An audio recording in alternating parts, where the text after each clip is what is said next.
Hello, everybody, and welcome to Let's Talk Podcast, a podcast full of music, movies, and a whole bunch of other stuff. I've put literally no limits on this podcast because I really just want to talk about whatever the hell I want to talk about.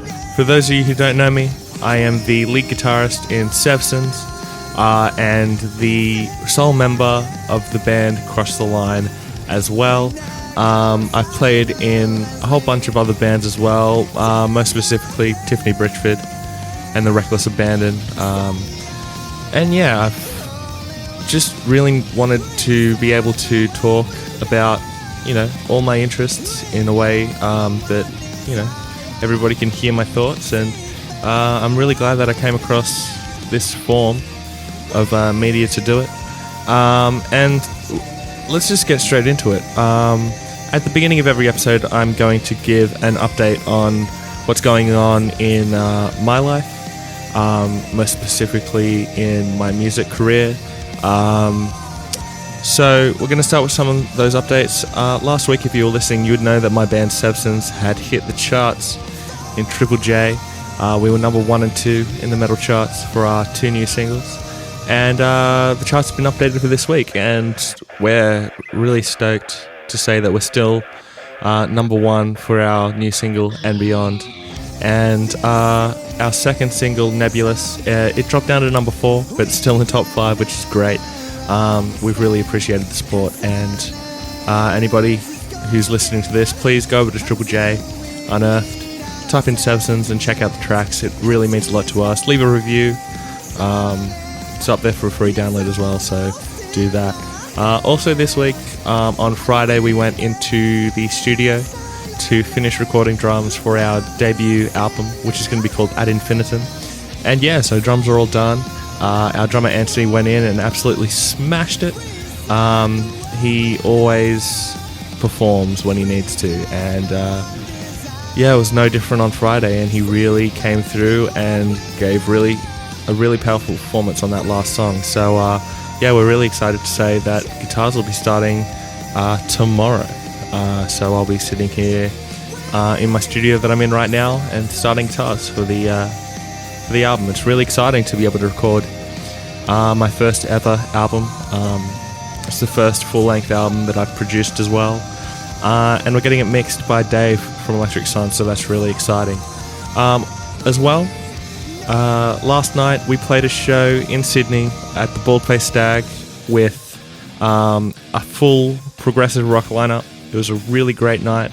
It was all in support of Opia's album release. Opia are a progressive rock band from Perth. They came all the way down to play, and we also played alongside some local Sydney prog bands called Mercury Sky, Genetics, who are incredible, and Paranoia. So it was a really great night. But wow, on stage sound, it was probably the worst I've ever had. Us boys in SEVSONS really didn't think that we played very well, and we came off stage and everyone said we sounded great. So I'm really glad that was the case. If our performance wasn't up to standard, please know. We tried our absolute hardest, but yeah, sometimes on-stage sound can really detract from your experience of a show.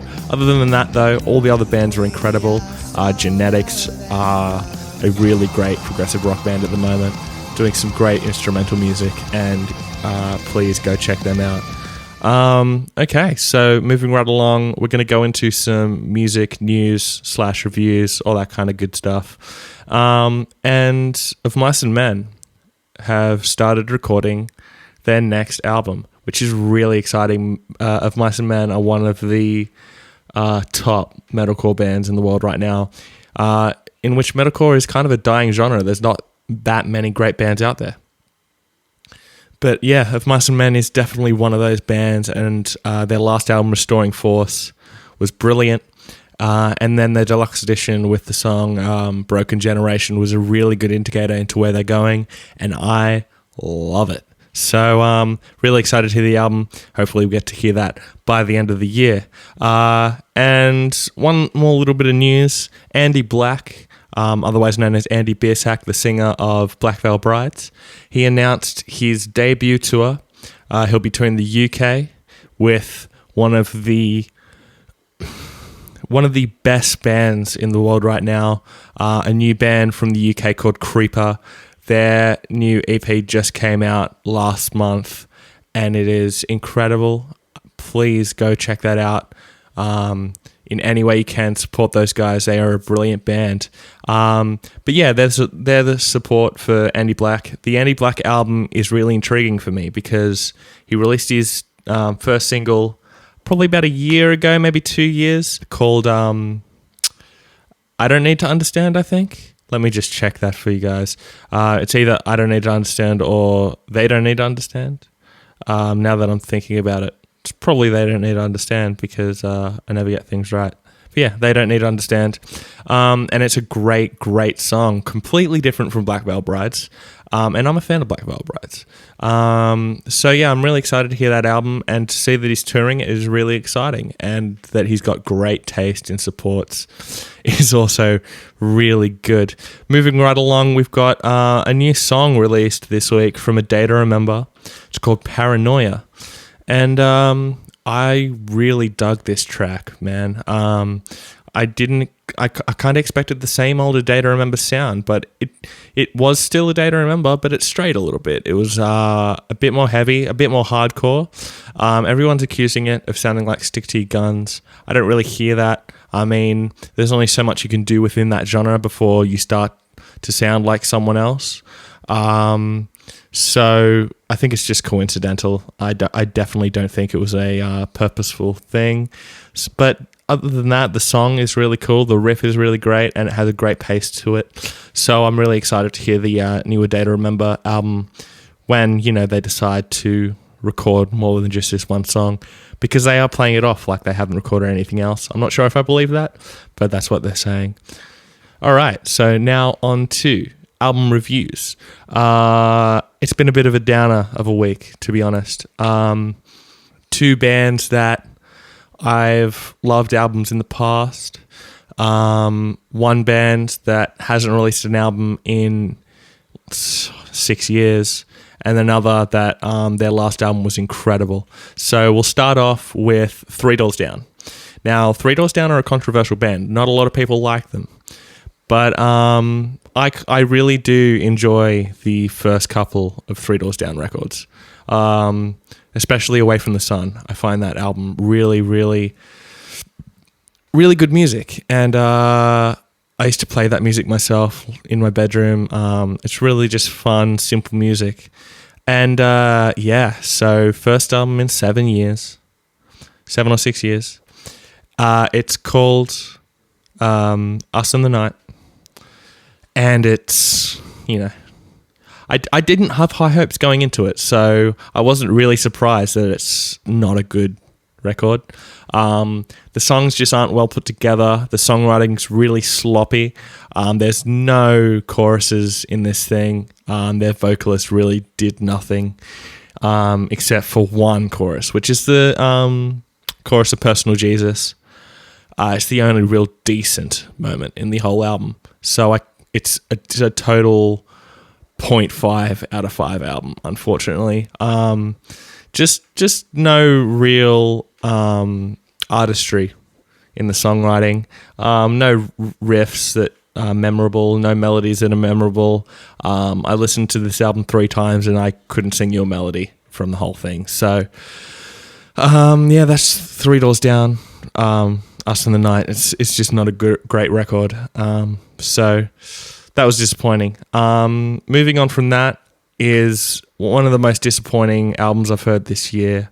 It's from a brilliant metalcore band called Killswitch Engage, who, if you're listening to this and you like heavy music, you definitely know who they are, because everybody loves Killswitch Engage. And their brand new album is called Incarnate.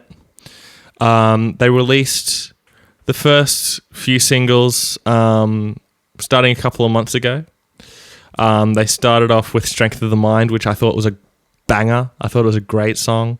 They followed that up with Hate by Design, which I think is the best song on the record. And then they followed that one up with Cut Me Loose, which was a bit of a step down from Strength of the Mind and Hate by Design, but I still thought it was a good song. It has a great chorus in it. And to be honest, those are the only 3 songs that stand out from this album. The rest is, I'm not going to say horrible. It's just, I don't really know how to describe it. It's just really disappointing. I think they tried to add too much technicality to this record. They tried to do a lot with time signatures in a way that just doesn't work at all. It just sounds sloppy and confusing. And the music's a real letdown in this record. One thing I will say is that Jesse Leach, their vocalist, without him, this record would be horrible. But he really elevated this album to another level, not at a level that will put it above a 2.5 out of 5, but a level that elevates it from a 1.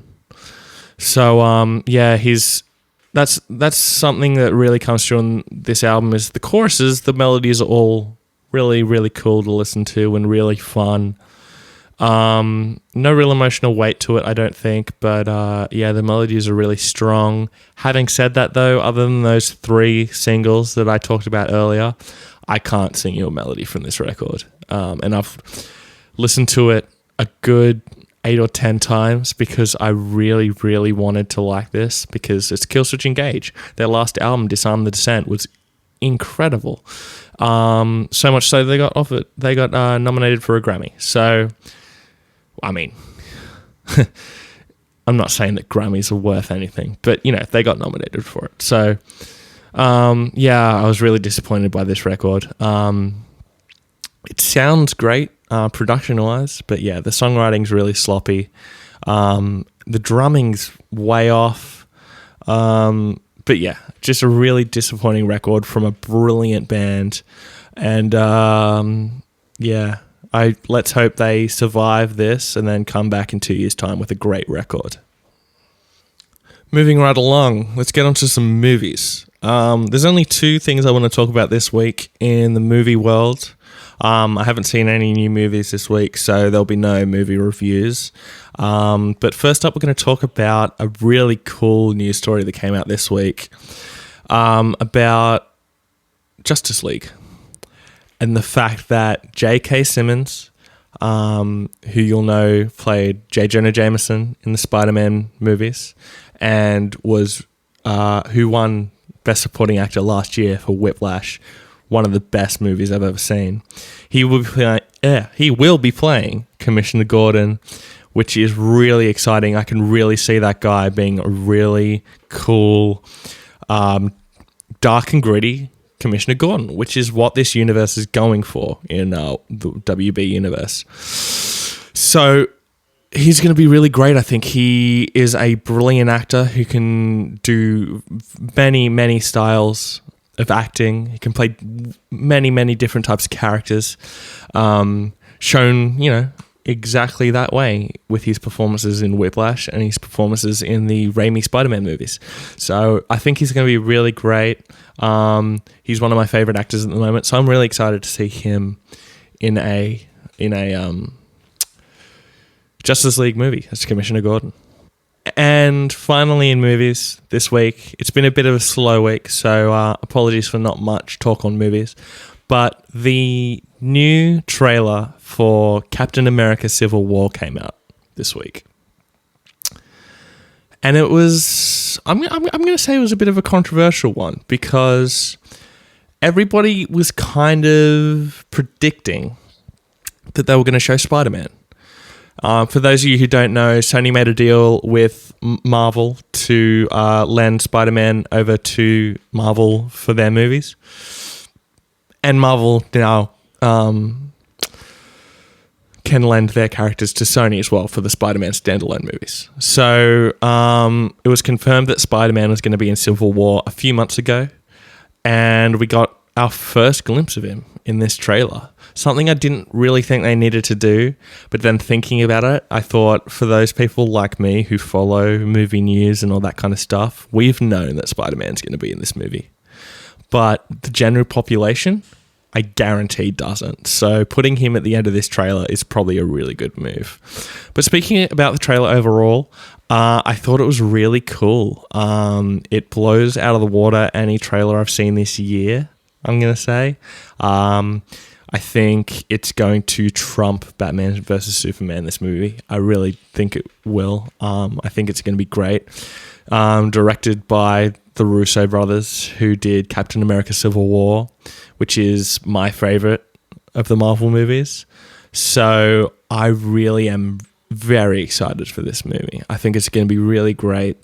Just some of the shots in this film where Black Panther pounces on Winter Soldier, knocks him off his bike, when Winter Soldier shoots down Rhodey, and when Winter Soldier goes to shoot Tony Stark and he gets the Iron Man hand up just in time.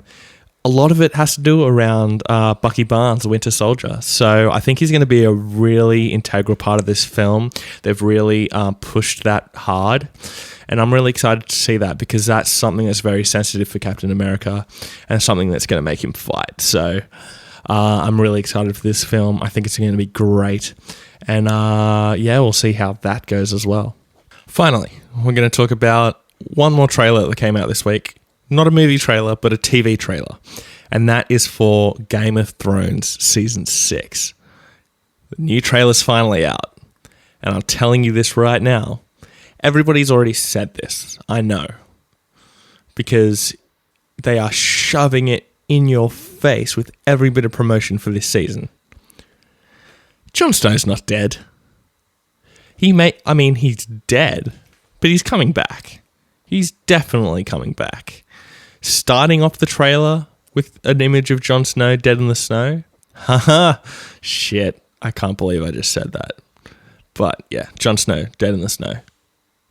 Irony. Anyway, so starting off with a shot of Jon Snow and then finishing the whole trailer with a scene where Jon Snow's laying there. It's just too much imagery of Jon Snow to not mean something. Some other great shots in this trailer. The White Walker shot was really cool. That really short glimpse of the dragon was really cool. I think this fucking season's going to be great, man. Everybody was kind of down on the last season. I thought it was one of their best.